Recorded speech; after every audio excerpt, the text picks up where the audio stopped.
ज्या इमारतीतून महाराष्ट्राच्या कामकाजाचा गाडा हाकला जातो त्या मंत्रालयातील सुरक्षेतली एक मोठी त्रूट आता समोर आलेली आहे। उपमुख्यमंत्री देवेंद्र फडणवीस यांच्या मंत्रालयातील कार्यालयाबाहेर तोडफोड केल्याचा धक्कादायक प्रकार समोर आलेला आहे। महिलेनं काल संध्याकाळी 6:45च्या दरम्यान हा प्रकार केलेला आहे।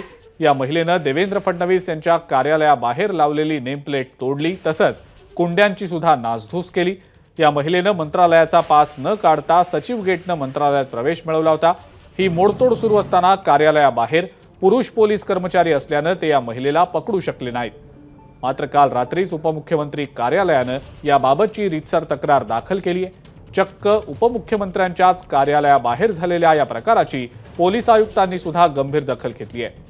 तोडफोड करणाऱ्या महिलेची ओळख पटली असून तिचं नाव उघड करण्यास मात्र पोलिसांनी नकार दिलाय। फडणवीसांच्या कार्यालयाबाहेर तोडफोड करणाऱ्या या महिलेच्या विरोधात मरीन ड्राईव्ह पोलीस ठाण्यात ट्रेस पासिंग आणि सार्वजनिक मालमत्तेचं नुकसान केल्याप्रकरणी गुन्हा दाखल केला गेलेला आहे।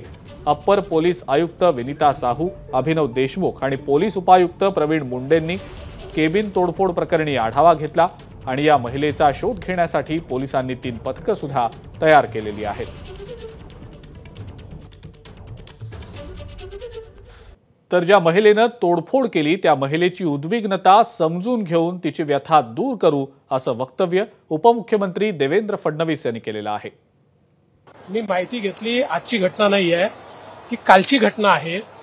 त्या महिलेचं काय म्हणणं होतं, तिने कशा करता ते केलं हे निश्चितपणे आम्ही समजून घेऊ।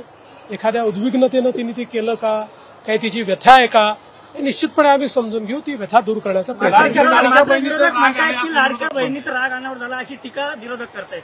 त्या विरोधक जे आहेत ना, इतके निराश आहेत, हताश आहेत, त्यांच्याकडे मुद्दे देखील उरलेले नाहीत। त्याच्यामुळे आता खरं म्हणजे मला जर टीका करायची असेल तर अनेक गोष्टी मी सांगू शकतो की त्यांच्या काळामध्ये किंवा त्यांच्यासोबत काय काय झालेलं आहे, पण कोणी खालच्या स्तरावर उतरलं म्हणून माझ्यासारखी थोडी उतरायचं असतं। एखादी आपली बहीण चिडली असेल, काही तिची व्यथा असेल तर ती आपण समजून घेऊ। कोणी जाणीवपूर्वक पाठवलं असेल तर ते देखील समजून घेऊ। काही त्याच्या मागे वेगळं असेल तेही समजून घेऊ। जे काय असेल, आता माझं म्हणणं एवढंच आहे की ही जी कुठली महिला आली होती या महिलेची व्यथा आम्ही समजून घेऊ।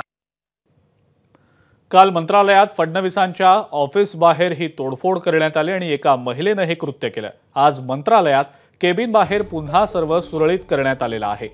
काल तोडलेली नेमप्लेट, वेटिंग रूम मधल्या कुंड्या या पूर्ववत लावण्यात आलेल्या आहेत।